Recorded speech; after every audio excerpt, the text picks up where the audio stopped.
Hello friends, this is Dr. Sachin Goswami and I welcome you on our YouTube classes Goswami Classes। दोस्तों आज मैं आपको राजा राव का famous novel Kanthapura पढ़ाने वाला हूँ और आपको किस तरह से ये पढ़ाया जाएगा वो मैं आपको बता देता हूँ। दोस्तों सबसे पहले तो मैं आपको जो इसके कैरेक्टर्स हैं वो बताऊँगा और जो एग्ज़ाम पॉइंट्स हैं वो साथ के साथ डिस्कस करते हुए हम चलेंगे। तो एक रजिस्टर और एक पेन लेकर ज़रूर बैठें और एलटी ग्रेड की इंग्लिश की आप तैयारी कर रहे हैं, आप देख रहे होंगे कि कितने अच्छे से आपकी तैयारी हो रही है और स्टेप बाय स्टेप चलेंगे तो कोई भी दिक्कत नहीं आएगी।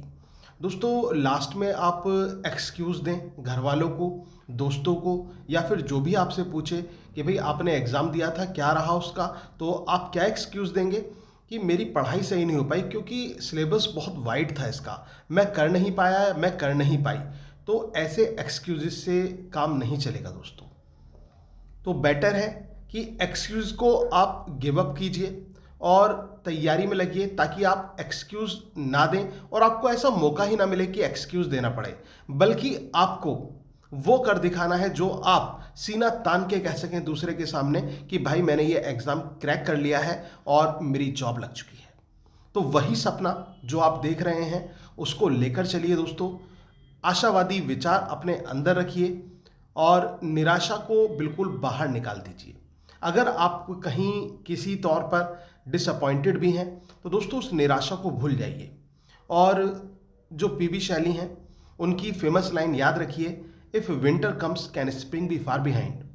कि अगर ये जो विंटर है, विंटर को क्रूअल माना जाता है दोस्तों, पतझड़ का सा मौसम होता है तो बुरे दिन माने जाते हैं, अच्छे नहीं माने जाते यूरोप में।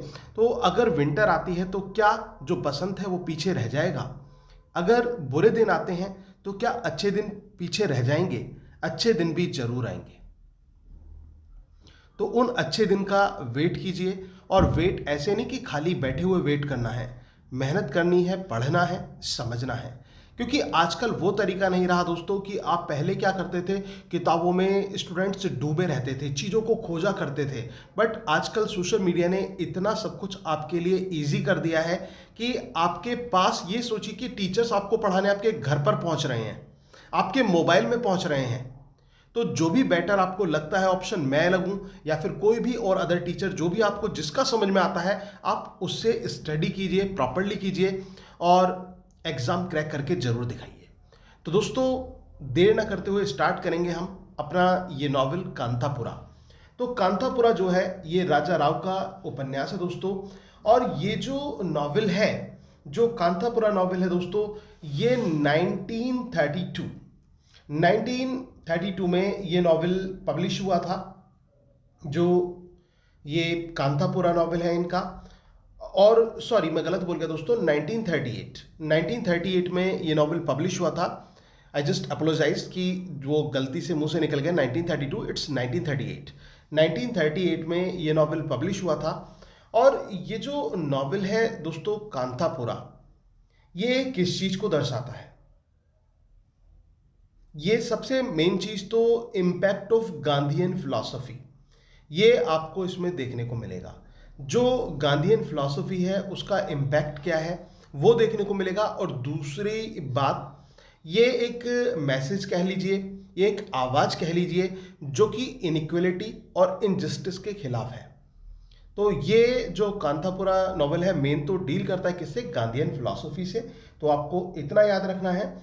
और ये जो नॉवेल है दोस्तों, इसको किस रूप में प्रस्तुत किया गया है? स्थल पुराण, याद रखना, स्थल पुराण के रूप में इसकी कहानी को एक अननोन नैरेटर के रूप में जो है नैरेट किया गया है। और जो कहानी को नैरेट करने वाली एक बूढ़ी स्त्री होती है जिसका नाम होता है अचक्का।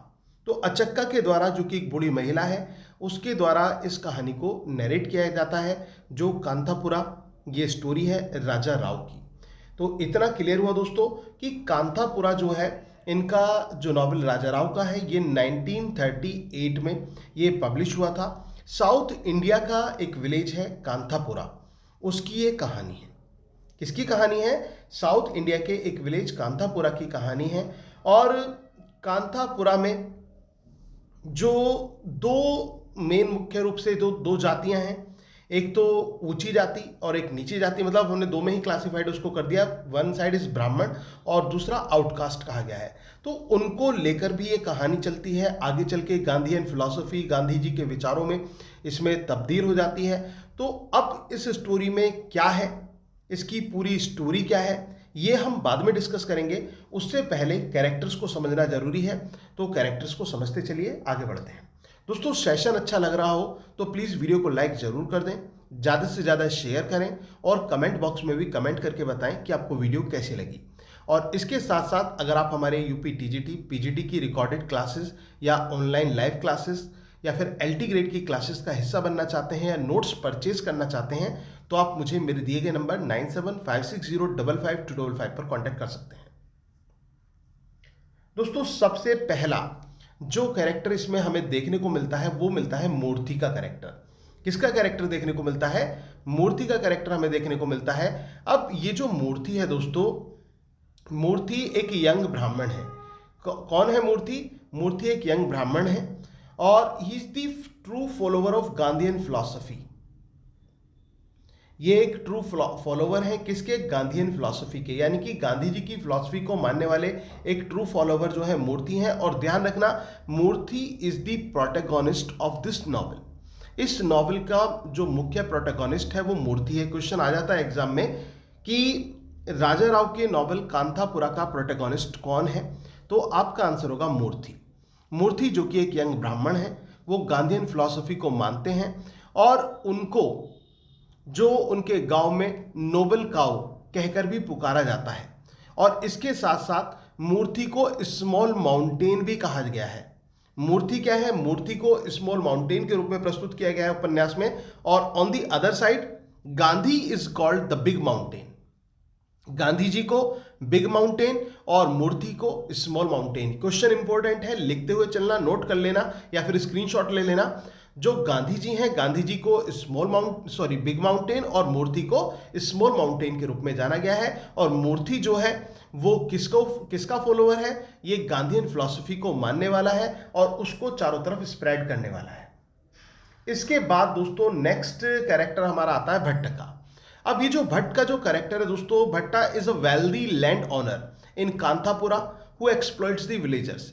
ये भट्ट जो है ये कौन है दोस्तों? ये एक वेल्दी लैंड ओनर है। कहाँ पर? कांथापुरा में, जो कि विलेजर्स का शोषण करता है ये।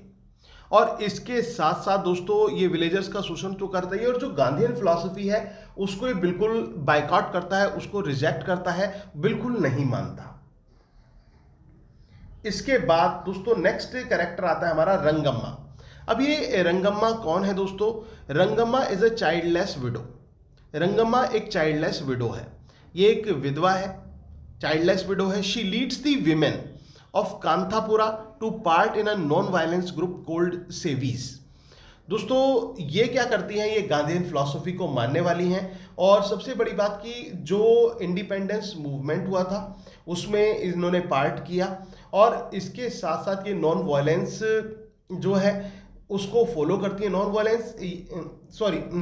वायलेंस यानी कि अहिंसा के रास्ते को ये फॉलो करती हैं। और इन्होंने एक स्त्रियों का एक ग्रुप बनाया हुआ है जो कि गांधीयन फिलॉसफी को ही मानने वाला है और गांधी की विचारधाराओं पर आगे बढ़ने वाला है और अपनी मांगे इसी प्रकार से मंगवाती हैं। और इसी कारण रंगम्मा को जेल तक भी जाना पड़ता है दोस्तों। और ये जो स्त्रियों का ग्रुप जो रंगम्मा ने बनाया है उसको सेवीज के नाम से जाना जाता है। किस नाम से जाना जाता है? सेवीज। जैसे सेवीज सेवक से आप इसको तोड़ लीजिए, सेवीज मतलब सेवा करने वाली जो है ये। तो इतना क्लियर हुआ, रंगम्मा का कैरेक्टर क्लियर है आपके। आगे बढ़ते हैं दोस्तों। फिर इसके बाद आते हैं बड़े खान। अब ये बड़े खान कौन है? वैसे तो बड़े खान है लेकिन कहानी में इनका छोटे खान भी बन गया। कैसे? क्योंकि बड़े खान जो है एक मुस्लिम पुलिसमैन है। ये मुस्लिम पुलिसमैन है बड़े खान जो है। और बड़े खान की पिटाई भी इस उपन्यास में आपको देखने को मिलेगी। पहले तो ये किसी और की पिटाई करेंगे, फिर बड़े खान की खुद की भी पिटाई होगी। किसकी ये पिटाई करेंगे, इनकी कौन पिटाई करेगा, दोस्तों ये देखना बड़ा इंटरेस्टिंग होगा। तो बने रहिए मेरे साथ इस वीडियो पर। आगे चल के जब कहानी में मैं आपको बताऊंगा तो आपका ये सस्पेंस भी क्लियर हो जाएगा। तो ज़्यादा देर का नहीं है, थोड़ी देर का है, बने रहिए। तो बड़े खान का क्लियर हुआ आपको। फिर इसके बाद नेक्स्ट कैरेक्टर हमारा आता है कमलम्मा। कमलम्मा का कैरेक्टर दोस्तों हमें देखने को मिल रहा है। कमलम्मा कौन है? जो रंगम्मा है, रंगम्मा की सिस्टर है कमलम्मा। रंगम्मा की सिस्टर कौन है? रंगम्मा की सिस्टर है कमलम्मा। और कमलम्मा को जो गांधीयन फिलॉसफी है, गांधीयन आइडियोलॉजी है, ये बिल्कुल पसंद नहीं है। शी डजंट लाइक, इनको बिल्कुल पसंद नहीं है जो गांधीयन फिलॉसफी है। इसके बाद दोस्तों नेक्स्ट कैरेक्टर आता है रत्ना का। अब रत्ना की बात करें तो ये 15 साल की लड़की है, ठीक है, और किसकी बेटी है? ये कमलम्मा की बेटी है। 15 साल की उम्र है इसकी, कमलम्मा की बेटी है, और ये गांधीयन फिलॉसफी को मानती है। ये किसको मानती है? ये गांधीयन फिलॉसफी को मानती है, और यहां तक कि जो सेवीज के ग्रुप का पार्ट भी ये रहती है। और फिर नेक्स्ट कैरेक्टर हमारा आता है नरसम्मा। नरसम्मा कौन है दोस्तों? ये मूर्ति की मदर है। जब मूर्ति के एक्स कम्युनिकेशन की इन्होंने बात की, जब एक्सोनिकेशन की उनकी बात हुई मूर्ति की, कि मूर्ति को गांव से एक तरह से एक्सक्लूड, वहां से सोसाइटी से बेदखल किया जा रहा है, गांव के लोगों से, कम्युनिटी से उसका टच तोड़ा जा रहा है, तो उस समय नरसम्मा को जब ये बात पता चलती है मूर्ति की मदर को, तो वो इस बात को सहन नहीं कर पाती और उनकी मृत्यु हो जाती है। तो इतना क्लियर हुआ। तो इनकी कैसे मृत्यु हुई ये भी आपको क्लियर हो गया। और फिर लास्ट में आता है दोस्तों नैरेटर। जो ये नैरेटर है, नैरेटर एक ओल्ड विडो है, एक बूढ़ी विधवा है, जो कि नैरेटर है इस कहानी की, जिसका नाम है अचक्का। और इस कहानी को किस रूप में सुनाया गया है? स्थल पुराण के रूप में इस कहानी को प्रस्तुत किया गया है। दोस्तों कैरेक्टर्स, पब्लिकेशन, ये आपको क्लियर हो गया होगा। तो राजा राव आप जानते हैं कि एक इंडियन राइटर हैं, और स्पेशली इंडियन अमेरिकन राइटर की श्रेणी में इनको रखा जाता है। इनके वर्क्स को अपने नॉवेल्स के लिए, अपने प्रोज स्टाइल के लिए फेमस है। और इनका जो एक वर्क था दोस्तों, the serpent and the rope, the serpent and the rope, जो कि इनका सेमी ऑटोबायोग्राफिकल नॉवेल कहा जाता है, उसके लिए इनको साहित्य अकादमी अवार्ड भी मिला था 1964 में। याद रख लेना, नोट कर लेना, इंपॉर्टेंट क्वेश्चन है। इनको इनके semi autobiographical novel the serpent and the rope के लिए क्या मिला था? साहित्य अकादमी अवार्ड में मिला था 1964 में। और इसके बाद हमने जो ये आपका वर्क है कांथापुरा, इसके कैरेक्टर्स भी डिस्कस किए। अब बढ़ते हैं स्टोरी की तरफ। जो ये कांथापुरा है दोस्तों, इसकी कहानी क्या है? तो सबसे पहले आपको पता चल गया कि राजा राव का उपन्यास है, 1938 में ये पब्लिश हुआ था, और ये स्टोरी है कांथापुरा नामक एक विलेज की। और इस कहानी की जो नैरेटर है वो कौन है? अचक्का है। और इस कहानी को एक स्थल पुराण के रूप में प्रस्तुत किया गया है। दोस्तों जो ये गांव है कांथापुरा, कांथापुरा में जो ब्राह्मण जो कम्युनिटी है, या फिर ब्राह्मण जैसी जो उच्च जाति हैं, उनको गांव में श्रेष्ठ माना जाता है। और श्रेष्ठ मानने के कारण उनको जो रहने का स्थान है, एक बेटर प्लेस, वो गांव का एक अच्छा हिस्सा, एक अच्छा क्षेत्र प्रोवाइड किया गया है। और जबकि जो छोटी जातियां हैं, जो उनको आउटकास्ट कॉलोनीज में डाल दिया गया है, मतलब जो बिल्कुल उनको गांव से बिल्कुल कोने पे उनको अलग थलग सा कर दिया गया है। तो इससे हमें पता चलता है कि गांव के अंदर, इस कांथापुरा के अंदर एक डिस्क्रिमिनेशन है। और कैसा डिस्क्रिमिनेशन है? कास्ट डिस्क्रिमिनेशन हमें देखने को मिलता है। एक जाति का भेदभाव जो है वो यहां पर हमें देखने को मिलता है। लेकिन इस गांव में एक बात अच्छी भी है। अगर जो माइनस पॉइंट है, नेगेटिव पॉइंट है, तो एक प्लस पॉइंट भी है। और प्लस पॉइंट क्या है कि गांव में कोई फेस्टिवल होता है, और या फिर कोई मेला लगता है, स्पेशली जो लोकल वहाँ की डेटीज हैं, देवी हैं कंचम्मा, तो उनका जो मेला लगता है, तो उसमें क्या होता है, जो सारे लोग हैं, जितने भी विलेजर्स हैं, ये एक साथ इकट्ठे होते हैं। और जब ये एक साथ इकट्ठे होते हैं तो उस समय जो ये डिस्क्रिमिनेशन है ये दूर हो जाता है, या फिर यूं कह लीजिए कि कुछ पल के लिए ये भेदभाव मिट सा जाता है, क्योंकि उस समय सब लोग वहाँ पर एक साथ उसको सेलिब्रेट करते हैं। और गांव वालों का एक मानना भी है, गांव वालों की आस्था कंचम्मा देवी में है। तो गांव वालों का मानना ये है कि जो उनके गांव की देवी हैं, जो उनकी लोकल डेटीज हैं, यानी कि जो उनकी लोकल देवी हैं, जिनका नाम है कंचम्मा, तो उनके ऊपर कंचम्मा का आशीर्वाद हमेशा बना रहता है, और वही आशीर्वाद उनकी हमेशा रक्षा भी करता है। तो ये क्वेश्चन इंपॉर्टेंट है। जो उनकी लोकल डेटी हैं कौन है? तो आपका आंसर होगा कंचम्मा। और कंचम्मा का क्या आशीर्वाद होता है? कंचम्मा उनकी हमेशा रक्षा करती हैं। तो इतना क्लियर हुआ। इस कहानी का दोस्तों जो प्रोटोगोनिस्ट है वो है मूर्ति। मूर्ति एक युवा ब्राह्मण होता है और जो अपनी पढ़ाई के लिए उसको लगता है कि पढ़ने के लिए बाहर जाना चाहिए, तो वो शहर का रुख कर लेता है। मूर्ति जब शहर में जाता है तो वहां पर वो गांधीयन फिलॉसफी से परिचित होता है, और केवल परिचित ही नहीं बल्कि बहुत ज़्यादा प्रभावित हो जाता है गांधीयन फिलॉसफी से। उसको गांधी जी का जो तौर तरीका होता है, गांधी जी की जो आइडियोलॉजी होती है, जो उनकी फिलॉसफी है, वो सारी बातें उसको बहुत अच्छी लगती हैं और वो अपने आप में एक गांधी देखने लगता है। दोस्तों ठीक उसी तरह जैसे आपने मुन्ना भाई मूवी देखी होगी या फिर लगे रहो मुन्ना भाई देखी होगी, तो उसमें भी वो गांधी की फिलॉसफी से बहुत ज़्यादा प्रभावित होता है, जो संजय दत्त ने किरदार निभाया था। तो ऐसे ही यहाँ पर जो मूर्ति है वो गांधीयन फिलॉसफी से बहुत ज़्यादा प्रभावित हो जाता है और वो गांधी जी के जो लाइफ स्टाइल है उसको फॉलो करने लगता है, और एज अ रिजल्ट वो खादी के वस्त्र जो है, जो कि गांधी जी ने कहा था स्वदेशी अपनाओ खादी पहनो, तो वो खादी के जो वस्त्र हैं उनको पहनना चालू कर देता है। और इसके साथ साथ क्योंकि गांधीयन फिलॉसफी उसके अंदर आ गई थी और नॉन वायलेंस की जो बातें थी वो उसको अच्छी लगती थी, तो इसके साथ साथ ये क्या करता है, जो जाति प्रथा होती है, क्योंकि इसने देखा था अपने गांव में, कहने को ये ब्राह्मण कम्युनिटी का है, लेकिन इसने देखा था कि कितना अंतर होता है, कितना भेदभाव होता है। जब भगवान ने हमें एक जैसा बनाया है तो हम क्यों भेदभाव रखें। तो जो ये जाति प्रथा होती है इसके खिलाफ भी ये आवाज उठानी चालू कर देता है। और जब ये बात आती है तो ये बात गांव का जो पुजारी होता है उसको ये बात पचती नहीं है, उसको ये चीज अच्छी नहीं लगती, तो वो मूर्ति के खिलाफ हो जाता है और मूर्ति को गांव के लोगों से मूर्ति का टच वो तोड़ देता है।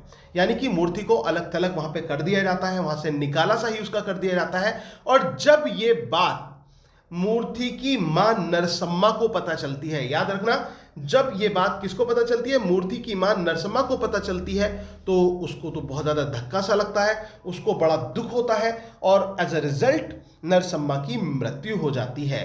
क्वेश्चन याद रहेगा आपको और उसका आंसर भी याद रखना है कि जो मूर्ति की मां नरसम्मा उसकी मृत्यु कैसे होती है, जब उसको उसके जो है निकालने की खबर पता चलती है तो उससे उसको धक्का लगता है, दुख होता है और वो उसकी मृत्यु हो जाती है। अब इसके बाद दोस्तों जब उसकी मां की मृत्यु हो जाती है तो मूर्ति क्या करता है, इसके बाद एक एजुकेटेड वहां पर एक विडो है, एक शिक्षित विधवा है जिसका नाम है रंगम्मा। तो मूर्ति रंगम्मा के साथ रहना स्टार्ट कर देता है। अब रंगम्मा जो है, जो भारतीय स्वतंत्रता संग्राम होता है उसमें बहुत ज्यादा सक्रिय होती है। अब एक दिन मूर्ति को दोस्तों कुछ ब्राह्मण क्लर्क्स हैं, जो ब्राह्मण क्लर्क्स हैं वो मूर्ति को बुलाते हैं और मूर्ति से ये कहते हैं कि कुछ हमारे आउटकास्ट कुलीज हैं, कुछ आउटकास्ट कुलीज हैं, उनको जो है उनके समक्ष गांधीयन फिलॉसफी पर अपनी विचार प्रस्तुत करने हैं और उन लोगों को जागरूक करना है गांधीयन आइडियोलॉजी के लिए। तो एक तरह से कांग्रेसी तैयार किए जा रहे थे दोस्तों, क्योंकि कांग्रेस का भी बहुत बड़ा रोल है और यहाँ पर मूर्ति जो है वो कांग्रेस की विचारधारा जो कि गांधी से जुड़ी हुई थी उससे प्रभावित यहाँ पर होता है। तो वो क्या करता है जो मूर्ति है, मूर्ति को वहां पर ब्राह्मण क्लर्क्स के द्वारा बुलाया जाता है।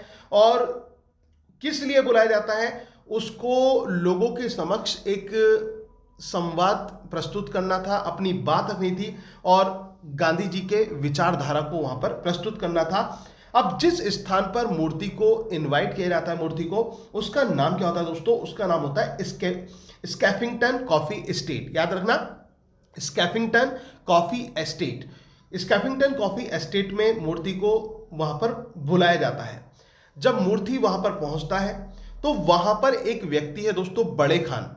मैंने आपको दिखाया था पीछे भी, फिर से दिखा देता हूं। एक व्यक्ति वहां पर कौन होता है, बड़े खान, जो कि एक पुलिसमैन है ये व्यक्ति। तो वहां पर एक व्यक्ति होता है बड़े खान। तो बड़े खान जो होता है वहां पर, बड़े खान वाला जिसका नाम बड़े खान है दोस्तों, पुलिस वाला व्यक्ति है, उसको उसके द्वारा जो कुली है उनका विरोध किया जाता है। और इसके साथ साथ जो बड़े खान है वो मूर्ति को भी पीटता है। मैंने आपसे बोला था ना, एक सस्पेंस है कि बड़े खान किसको पीटेगा और बड़े खान किसके द्वारा पीटेगा।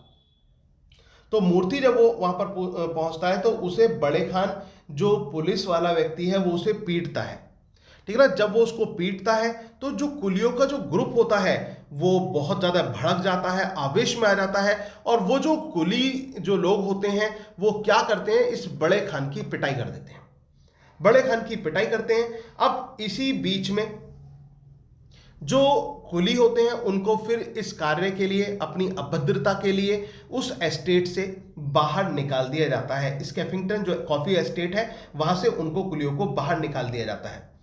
अब जो मूर्ति है, मूर्ति अपनी आवाज, जो इनइक्वलिटी और इनजस्टिस है दोस्तों, अन्याय और असमानता, ये इसकी थीम भी है। तो अपनी जो आवाज है, जो अपना संघर्ष है अन्याय और असमानता के लिए, वो जारी रखता है और समाज में वो गांधी के प्रतीक के रूप में अपनी पहचान स्थापित करता है। मतलब एक गांधी का रूप उसको मानने लगते हैं लोग, गांधी के रूप में वो समझने लगते हैं। और मूर्ति जैसा आप जानते हैं हिंसा के बहुत खिलाफ है, और अभी कुलियों ने क्या की थी, हिंसा की थी, और उस स्थान पर हिंसा की थी जहां पर उसको कुलियों को संबोधित करने के लिए बुलाया गया था। तो वो इस हिंसा की जो जिम्मेदारी है अपने कंधों पर ले लेता है और एक आमरण अनशन का फैसला कर देता है कि वो 3 दिन तक भूख हड़ताल पर रहेगा, वो 3 दिन तक फास्ट पर रहेगा। और ऐसा उसने क्यों किया ये मैं आपको बता ही चुका हूं दोस्तों। ऐसा करने का कारण ये था कि उसको लगता था कि ये जो घटना घटी है ये उसकी वजह से घटी है, तो इस वजह से उसने कहा कि वो जो है 3 दिन तक कुछ खाएगा नहीं। अब दोस्तों इसके बाद क्या होता है, इसके बाद कांथापुरा में मूर्ति की लीडरशिप में, जो मूर्ति है, मूर्ति की लीडरशिप में कांथापुरा में क्या होता है, एक कमेटी जो है वो ऑर्गेनाइज की जाती है, एक कमेटी गठित की जाती है, और इसके जितने भी सदस्य होते हैं वो ये शपथ लेते हैं कि हम मूर्ति के नेतृत्व में गांधीयन फिलॉसफी को बढ़ाएंगे, चारों तरफ फैलाएंगे और उसको फॉलो करेंगे। अब जब ये बात ब्रिटिश गवर्नमेंट पर पता चलती है, मतलब जो इंडियन में रूलिंग ब्रिटिश गवर्नमेंट थी उनको पता चलती है, तो वो लोग क्या करते हैं, वो लोग मूर्ति को लोगों के भड़काने के आरोप में मूर्ति को गिरफ्तार कर लेते हैं। यानी कि जो पुलिस है वो मूर्ति को गिरफ्तार कर लेती है, किसके लिए, लोगों को भड़काने के लिए। अब बात आती है जमानत की, तो जो कमेटी थी वो कमेटी मूर्ति की जमानत करने के लिए तैयार हो जाती है, लेकिन मूर्ति जो है वो पैसा लेने के लिए मना कर देता है कि वो इस तरह से जमानत नहीं करवाएगा, और वो जेल में रहता है। दोस्तों जब मूर्ति 3 महीने की सजा काट रहा होता है, जब वो जेल में होता है, तो उस समय वो स्त्री जिसके साथ मूर्ति रहता है, रंगम्मा, रंगम्मा क्या करती है, रंगम्मा अपनी लीडरशिप में जो गांव की स्त्रियां होती हैं उनको एक साथ इकट्ठा करती है, और उनको इकट्ठा करके जो महिलाओं की जो ऐतिहासिक महिलाएं रही हैं उनके साहस की कहानियां सुनाती है, और ऐसा करके वो उनको प्रेरणा दे रही है, उनको प्रेरित कर रही है आगे बढ़ने के लिए। तो कुल मिलाकर उसने कम्युनिटी बना ली है, और वो कम्युनिटी जिसका नाम मैंने आपको बताया था सेवीज। क्वेश्चन इंपॉर्टेंट है कि किस नाम से, सेवीज के नाम से उन्होंने एक कम्युनिटी बनाई है, और वो जो कम्युनिटी है वो यही काम करती है, गांधीयन फिलॉसफी को फॉलो करती है और इंडिपेंडेंस मूवमेंट में पूरी तरह से सक्रिय है। अब दोस्तों जब ये चीज वहां पर होती है तो उस समय जो पुलिस है, पुलिस की जो बर्बरता होती है, पुलिस की जो एक निर्दयता होती है, उसका भी उन स्त्रियों को सामना करना पड़ता है, और यहां तक कि रेप जैसी घटना भी घटित होती है। और इसके बाद में दोस्तों जो कांथापुरा में जगह जगह पर आग लगा दी जाती है और हमला कर दिया जाता है, और जब मूर्ति जेल से छूटता है, अब ये ध्यान रखना, अब लास्ट में देखना दोस्तों क्या होता है, जब मूर्ति जेल से छूटता है तो जो वहां के लोग हैं, कांथापुरा के लोग हैं, वो मूर्ति का स्वागत करते हैं, मूर्ति का वेलकम करते हैं। और इसमें सबसे बड़ी बात देखने वाली ये थी कि जब वहां पर लोग मूर्ति का स्वागत करने आते हैं तो वहां पर हर कम्युनिटी के लोग हमें दिखाई पड़ते हैं। कहने का मतलब मूर्ति ने कहीं ना कहीं कुछ चीज तो समाप्त की, जो एक कास्ट डिस्क्रिमिनेशन स्टार्टिंग में हमें देखने को मिल रहा था, वो चीज यहां पर ऐसा लगता है कि शायद वो अब उसका अंत हो चुका है, क्योंकि जब मूर्ति का वेलकम करने के लिए लोग जाते हैं तो वहां पर ऊंची जाति के भी होते हैं और नीची जाति के भी, हर तरह के लोग वहां पर जाते हैं और मूर्ति का स्वागत करते हैं। और इसके बाद में मूर्थी गांव के लोगों को इकट्ठा करता है और उनको आगे के लिए तैयार करता है कि अब हम आगे की योजना बनाएंगे कि किस तरह से हमें अपने इंडिपेंडेंस मूवमेंट को जारी रखना है और उसके लिए संघर्ष करना है। तो दोस्तों, इसी संघर्ष की बात के साथ, इसी योजना के साथ ये जो कांथापुरा उपन्यास है इसका भी अंत हो जाता है। उम्मीद है कि आपको स्टोरी अच्छी लगी होगी। दोस्तों, अगर स्टोरी अच्छी लगी हो प्लीज वीडियो को लाइक, शेयर और कमेंट करना ना भूलें और इसके साथ साथ चैनल को भी सब्सक्राइब कर लें अगर जो आप नए हैं, और बेल आइकन को भी प्रेस कर दें ताकि आपको रेगुलर नोटिफिकेशंस मिलते रहें। और अगर आप नोट्स चाहते हैं यूपी टीजीटी पीजीटी इंग्लिश के, या फिर आप एलटी ग्रेड इंग्लिश की क्लासेस को ज्वाइन करना चाहते हैं, यूपी टीजीटी पीजीटी की क्लासेस को ज्वाइन करना चाहते हैं, तो आप मुझे मेरे दिए गए नंबर 9756055255 पर कांटेक्ट कर सकते हैं। Thank you very much, yours doctor Sachin Goswami. दोस्तों, एक बात और कहना चाहूंगा जाते जाते, मैं डिस्क्रिप्शन बॉक्स में टेलीग्राम ग्रुप का भी लिंक छोड़ रहा हूं, तो प्लीज उसे भी आप फॉलो जरूर कर लेना, क्योंकि जितनी भी अपडेट्स हैं या फिर जो भी वीडियोस हैं वहां पर वो आपको इकट्ठी मिल जाएंगी। यहां पर यूट्यूब पे ढूंढनी पड़ती हैं, तो वहां पर आपको एक साथ वो मिल जाएंगी, तो आपके लिए ईजी होगा। तो इतना ही हम रखेंगे। Thank you very much.